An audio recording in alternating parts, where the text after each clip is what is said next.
This is Pet Life Radio. Let's talk pets.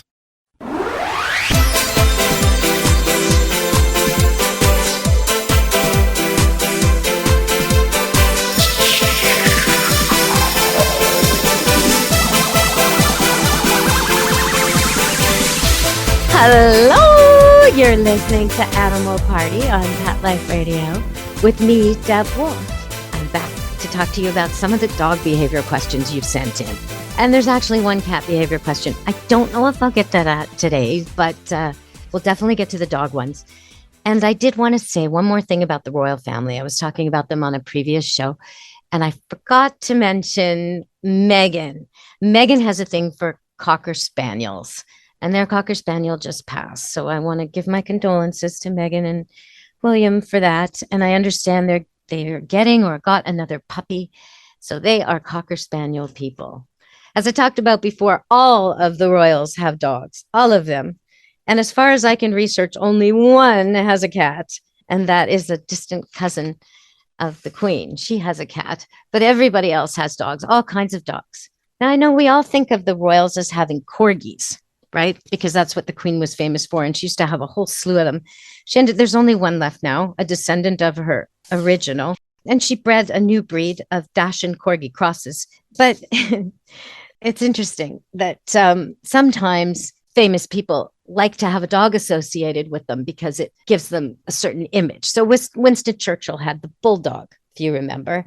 And the truth of it is, though, he owned a toy poodle. And it was his toy poodle that was rarely seen, always with him, literally always, that gave him comfort, always under his desk. So it wasn't a big image, it didn't give that macho fight the war image. No. So it was hidden, but always there. And I like to think of that little poodle under the desk of the man fighting the war in such serious times, keeping him on track. I do like to think of that. Okay, so we're going to go to some behavioral problems. We've got Lola. Lola is a terrier cross. I've never met this dog. She was rescued from Los Angeles, brought here to Vancouver. She's now age 1. Oh, no, rescued at age 1, excuse me. She's now age 3. And she has to go to daycare every day, does Lola. Very expensive little Lola, because after 5 minutes, she will bark her head off if she's left alone. How many of you out there have a dog like that? Lola. Lola, Lola, Lola. I've seen a picture of Lola. She's adorable. Big, fluffy face, terrier sort of, but I don't know, crossed with something adorable. And when the person was emailing me and texting me about this dog, the spell check accidentally corrected the word terrier to terrorist. And I actually thought that was kind of appropriate. So for those of you who don't know, terriers are very feisty, very intense, very reactive dogs. They're really good at learning tricks. So they're very entertaining. They're lovely to have around, but they're busy little animals. And Lola doesn't like to be alone, apparently. So she's learned that if she freaks out, she gets whisked away to someplace more interesting, like daycare. So what do we do for Lola? Okay, well, just like the car rides, we need to start slow. So Lola needs to be left alone often and tiny little increments. 5 minutes, 10 minutes, 15 minutes, 20 minutes, each time building a little bit. Each time you go back to her when she's quiet. Now that's hard to do at the beginning. So you almost have to leave her for if she's good for 5 minutes, leave her for 4. Come back, do something with her, few minutes, give her a bone, give her a meal, do something, brush her, whatever, and then leave again. Go check your mail. Go walk around the block, go to the neighbor's house. It doesn't have to be a big deal. Just a little bit of separation, come back. If you have more people in the house than just one, have different people coming and going. So she doesn't really know who's home. She doesn't even know that she is alone because someone just left, but then she heard the door and someone just came and now there's someone else there and she'll stop keeping track. So another thing about separation anxiety is most of the time, the people who suffer from this are doing huge greetings. Big, weepy, long goodbyes. Oh, I'm so sorry. I have to leave you. This kind of thing. And big, celebratory, explosive greetings when they come home. Oh, poor Lola. Oh, we were gone. Okay, knock it off. Make coming and going like it's no big deal, because it isn't a big deal. You want your dog to have a comfortable place where it can't destroy things, where it only has access to its toys. If it's going to be a long time, maybe water and food, but Like I say, you're starting slow. So for a 5 minute, you don't need water or food. For 10 minutes, for 15 minutes, for 20 minutes, for the first few days of training, just leave the dog with its toys in a safe area, maybe baby gated, maybe a crate if it's crate trained. Oh, let's hope it's crate trained.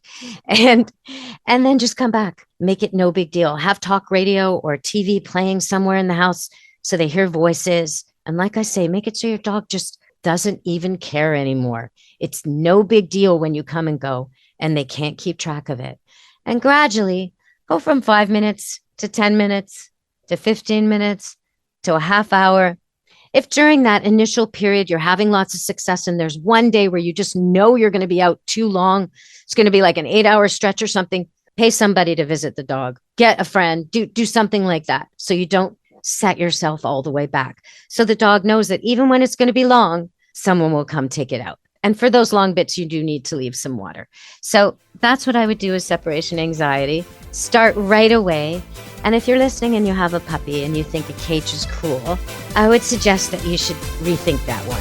And we're going to go to break and we're going to come back and talk about why a cage is not cruel. Stay tuned to Animal Party on Pet Life Radio with me, Deb Wolfe. Take a bite out of your competition. Advertise your business with an ad in Pet Life Radio podcasts and radio shows. There is no other pet-related media that is as large and reaches more pet parents and pet lovers than Pet Life Radio. With over 7 million monthly listeners, Pet Life Radio podcasts are available on all major podcast platforms, and our live radio stream goes out to over 250 million subscribers on iHeartRadio, Odyssey, TuneIn, Stitcher, and other streaming apps. For more information on how you can advertise on the #1 pet podcast and radio network, visit PetLifeRadio.com/advertise today.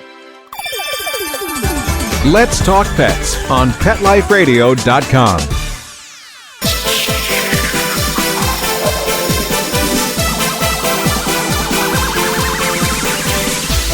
Hello, you're back on Animal Party on Pet Life Radio with me, Deb Wolfe.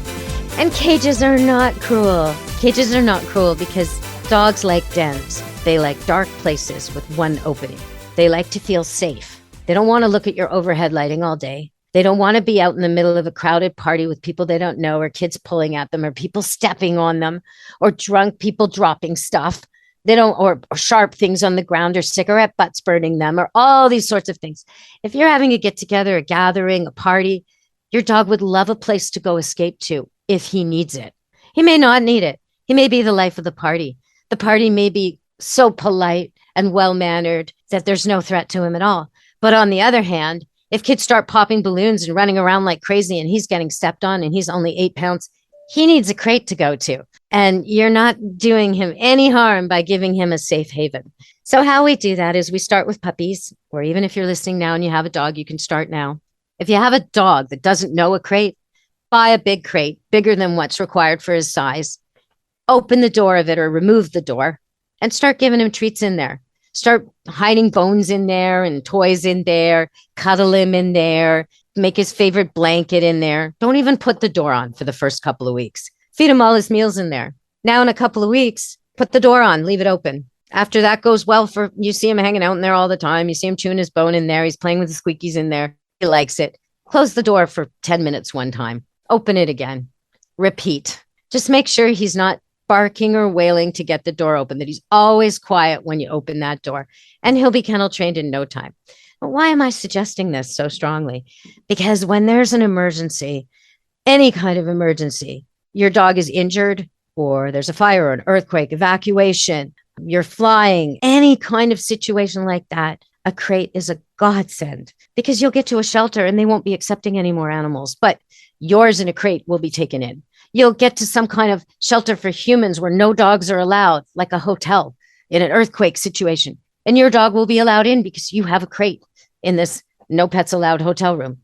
You'll have a situation where your dog is all of a sudden injured and has to go to the vet. And the last thing you want is him stressing over the fact that he's in a cage at the vet. You want him to be comfortable. So it's really, really important that dogs like their crate. And I would suggest it's just as important for cats. And it's just as easy. Cats love crawling into boxes and small spaces. So you just get a small carrier, probably a little bit bigger than your cat. And you hide catnip in there or toys. You put blankets in there. You pet him in there. Same idea. Don't even need the door the first week or two. Then add the door.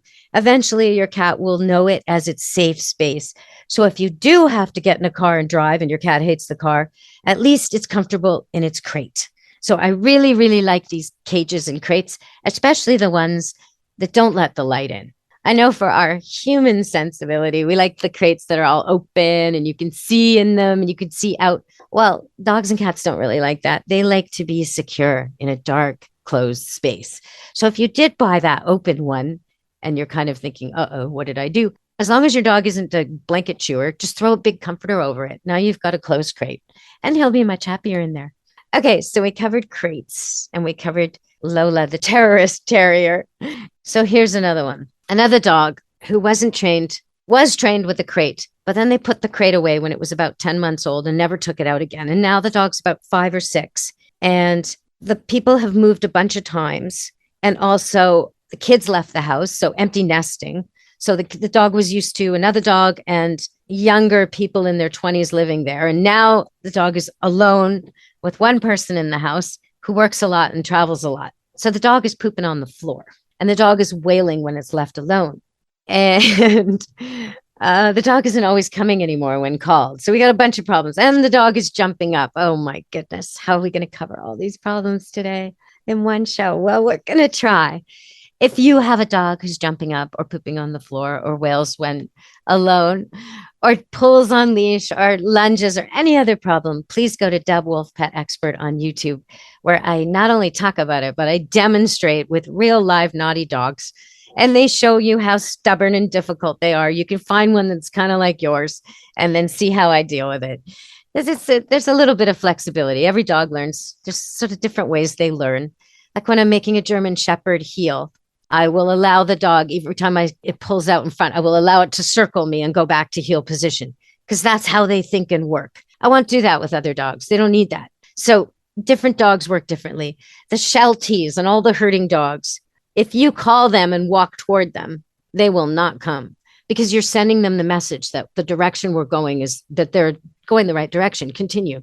So with one of these dogs, there was another dog called I don't know, an Australian Shepherd, I think it's called Cocoa Bean, who doesn't come when called. And the owner says, I can call and call and call, and she just won't come. And I walk toward her and she just takes off. Of course she does. You're signaling her that that's the direction to go. Just walk the other way and Cocoa Bean will immediately realize, uh-oh, I'm the wrong way. I'm a herding dog. I must keep with my herd, with my shepherd. I will come. And she'll come right to the back of your foot, really, and then go out in front of you and lead the way again. So what you're signaling with your motion and your body has to be consistent with your words. And that brings us to this jumping dog. The jumping dog, if you say off and down and you yell and you scream and you get all upset, but at the same time, you're talking to your dog and you're touching your dog and you're giving it attention, you're giving it a mixed message. All it wants is your attention so badly when you come home from work or school. It just wants attention, like desperate for it. Doesn't care if you're yelling. Doesn't care if you're scolding. Any attention is better than no attention. So the trick to that is invisible dog game. When your dog's jumping, pretend you can't see it. Pretend it's completely invisible. The second it sits, pet it. Now, for a big dog who's used to this, you're going to need a second person to start. And you're going to need a leash. So stage it. Text your friend, say, I'm coming home. I'm on the doorstep. I'm about to walk in the door. Your friend puts the leash on the dog. Your friend tells the dog to sit. Maybe even holds the dog in a sit physically, if need be. You pet the dog. Hello, good dog, sit, good dog. The second the dog breaks the sit, you don't see it. It's invisible. Withdraw your touch, withdraw your voice. You don't see it. It's not there. It's invisible. Your friend will make it sit again. Now touch it, pet it. Repeat that until your dog understands. If I sit, everybody pets me. If I jump, nobody sees me. Your dog will figure this out so quickly, a couple days. And you just need to put it on leash and do this with the people that it jumps on the most. And all it wants is attention. So if sitting gets it the attention it wants, it will sit. If jumping gets the attention it wants, it will jump. It's as simple as that. So you just have to turn it around. And I know you can do it. I know you can. It's a pretty easy one to do. And I've demonstrated it on Deb Wolfe YouTube. There's a little bit of an advanced problem that sometimes comes with this. And this is more jumping on furniture, but it's sometimes jumping on people. Sometimes a dog will learn that it gets praised when it gets off the furniture. It gets praised when it stops jumping on the people. But in order to get that praise, it has to do the wrong thing first. So dog will jump on the couch, so you'll tell it to get off, and then it can get told, good dog. So in that case, you do have to leash it and prevent it from jumping on the couch or the person. So you can praise it for being off without having to do the bad thing first. It's really easy. You just need a leash and another person to volunteer and practice, practice, practice. And your dog will know the word off, lie down, and know those words mean people are going to praise it. On Deb Wolfe Pet Expert YouTube, I also show how to do this with kids. And there's a really fun game. What time is it, Mr. Wolf? We all used to play as kids, where one person approaches a group of kids all standing in a line facing them. And it's a call game, but we can do it with a dog. So the adult holds the dog on a leash, and the kids are all standing in a line facing the dog. And the adult calls out, what time is it, Mr. Wolf? And the kids call back. And however many number, if they say 3:00, you take 3 steps forward. But what you want to do with this game is put dog commands in there. So every time the dog is listening, he gets to go forward toward the kids. And every kid has a cookie or a ball. And every time the dog jumps or misbehaves or does anything it's not supposed to do, it goes backwards 3 steps. And it won't take long at all, maybe 2 rounds of this game for the dog to learn that it must sit and behave to receive treats from children. The dog will no longer jump on children after playing this game. And the kids love it. So check it out. What time is it, Mr. Wolf, on Deb Wolfe Pet Expert on YouTube. All right, we're going to go to break and we're going to come back with, let's see, well, more dog problems, that's for sure. Stay tuned to Animal Party on Pet Life Radio. For those fortunate to have experienced the deep bond and unconditional love of a companion animal, the death that follows can be one of the most difficult and misunderstood losses to go through. Many times, this devastating loss goes unrecognized and trivialized by family and friends, leaving grieving pet parents struggling to find healthy ways to cope with the loss.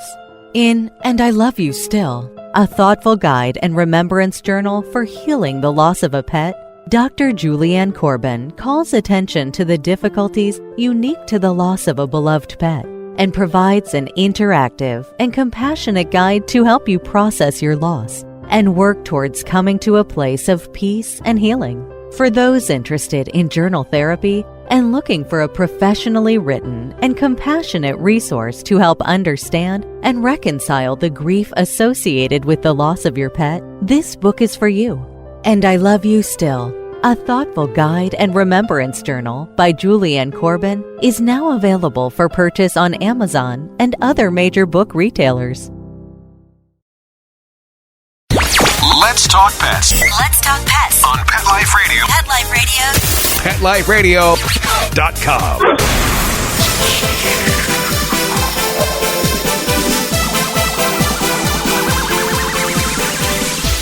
Hello, you're listening to Animal Party on Pet Life Radio with Deb Wolfe, and we're going to cover the pooping on the floor. Okay, the pooping on the floor. We need a crate. We need a confined area. We need to redo house training. This dog was trained for 5 years, and now it's pooping on the floor because people moved out. The house changed. Ladies traveling. So much change. What it needs is consistency. So it might need a kennel. It might need a baby gated area in the house. It needs something very small and controlled where it knows what's up. Same kind of thing as the separation anxiety stuff. You want to visit the dog a lot. Don't leave it alone too much now that it's adjusting to the new reality. Put on some talk radio, make less fuss about comings and goings, make sure you've got regular meals and regular poop breaks always. So 20 minutes after your dog eats, get it out to poop. Do not leave it alone in the house, needing to use the bathroom when it's in a state of upset. That's just so simple. Take it out, make sure it poops first, then leave it. Okay, so we covered that quickly. I hope that owner will get back to us and give us more details on how it goes, and check out the tips on YouTube as well. All right, so we had a puppy come to camp, and it was used to free feeding with its buddies that it comes with, its other dogs, but it started to get aggressive with the other dogs it comes with. So it's in a family of multi-dogs. And it's only a puppy. It's only about 6 months old.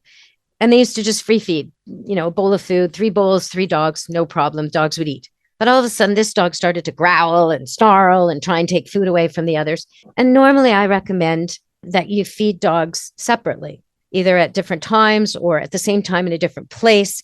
You don't want one dog, getting obese and the other dogs being skinny. You don't want dogs being nervous and having to eat too quickly to compensate so they don't have their food stolen. You want food security. That's a basic. If you want your dogs to get along, they have to be secure about food. But in this case, because they were getting along so well for so long, and this is just a recent little habit, probably happened that somebody stole his food once, or that one time he didn't eat enough. And he's growing. So when puppies are growing, you start with a cup of food, and then a month later they have to have a cup and a half, and then they need 2 cups. And sometimes you're a little bit off on your judging that. So probably one day he was hungry, and now he's fighting for his food. So they can try to get back their harmony of free feeding quite easily. I would suggest, since they've already told me, I asked first, are your other dogs or any of them suffering from health problems or obesity? No, they're all good weight. They're all thin. Are any of them overeaters? No, they're not. We used to leave the bowls on the floor and nobody would even finish them. Okay. So in that case, all you need to do is kind of like musical chairs, where there's not enough chairs and you play this game and one person's out. Okay. Have more chairs. So if there's 3 dogs, have 5 bowls. If there's 4 dogs, have 6 bowls. Make it so this dog has no reason at all to fight, that his food security is there no matter what happens. If a bigger dog pushes him off his dish, he can go to another dish. If he finishes all the food in his dish, there's always more. So we want to teach him that. Now, if you have Labrador retrievers, golden retrievers, food hounds that just eat everything, you can't do this. You can't free feed and you can't leave food around and you have to measure meals. That is a case where you want to feed the dogs in separate areas at the same time and control their feeding. So that's a different case.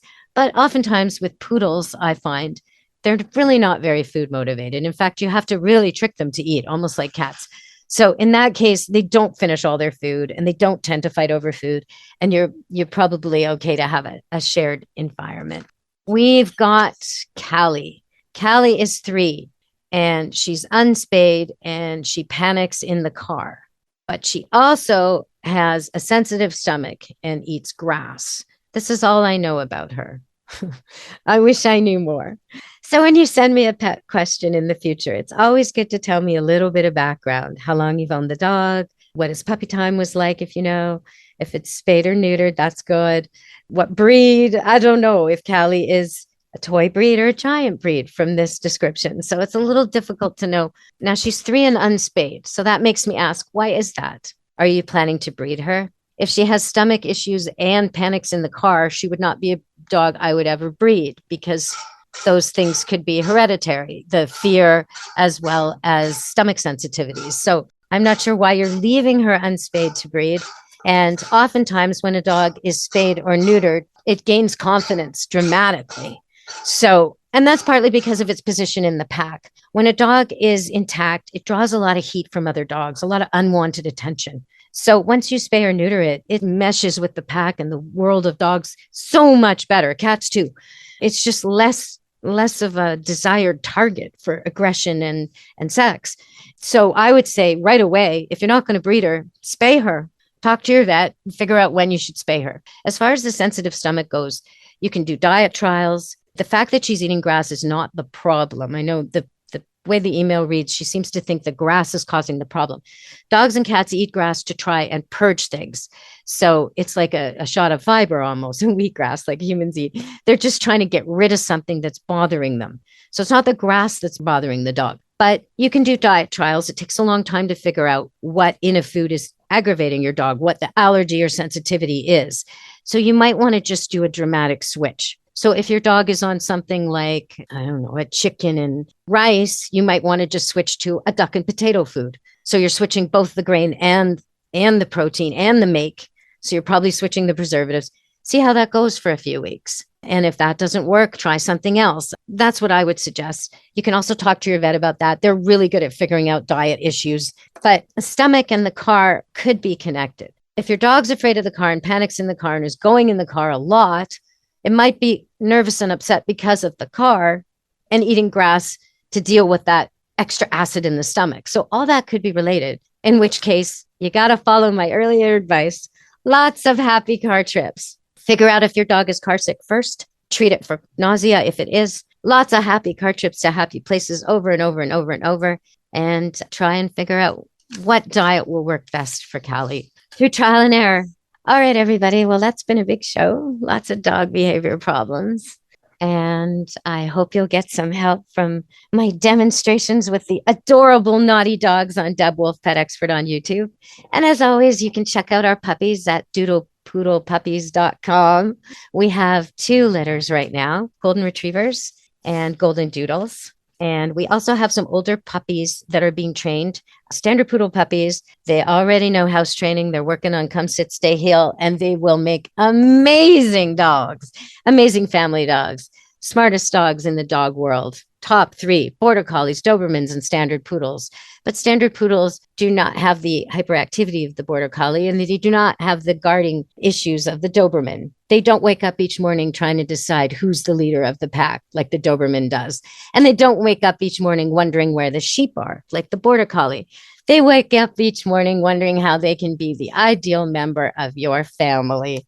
And they don't shed, and they're super sweet. So if you're looking for a poodle puppy, check us out. Facebook has lots of pictures. Facebook Camp Good Dog has lots of pictures of the 5 poodle puppies running around. They were born in March. They're fully vaccinated. They're ready to go. And right now they're half trained, soon to be fully trained. They'll make marvelous dogs. So if you like watching puppies, check out Camp Good Dog on Facebook. And from me, Deb Wolfe, and Animal Party and Pet Life Radio, thanks for listening. Be good to your animal. Let's Talk Pets, every week on demand, only on PetLifeRadio.com.